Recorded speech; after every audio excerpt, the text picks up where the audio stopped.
Okay, in step-by-step 3.5, we are going to play around with the freeze panes and the split screen or split bar.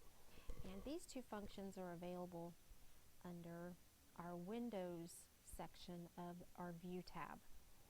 So the very first thing we're going to do is click on A4, and we are going to go to our View tab, and then let's choose our window, or look in our Windows group, and let's choose Freeze Panes, and then Freeze Panes again. Now what we've done is the bar has been inserted between rows 3 and 4, and it allows us then to scroll underneath the bar and put information in a place that we can see it while we still have our headers viewable to us. This is helpful whenever we have documents that are of significant page lengths, yet there may only be one header at the beginning.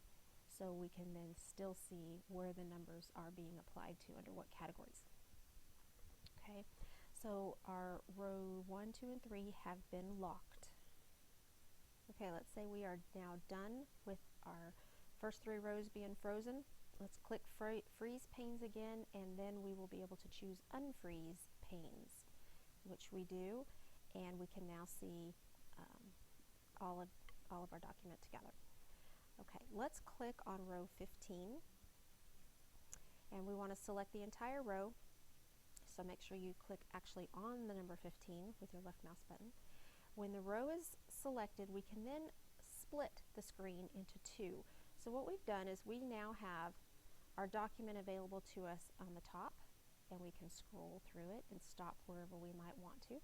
And then we can also click in the bottom half of our screen, and we can see the same information, or we can rotate or navigate to another place in our document. Obviously, this is a small document, so we don't really need to do that. We can see everything in one pane, but if you have several pages, you may need to see and compare different information. So that's why we use split. Now to get rid of the split, okay, and now we want to get rid of the split because we're done with it. So to get rid of it, we hover over the split itself until we see the double lines in between our arrows and double click. I tried to right click earlier and it didn't work. So we need to remember to just click once. So I'm going to I'm going to split these panes in half, and then I'm going to get rid of them by double clicking on the split itself. So again, split. I see the split line. It's a lot more narrow than the other ones, and it does not have a number in between.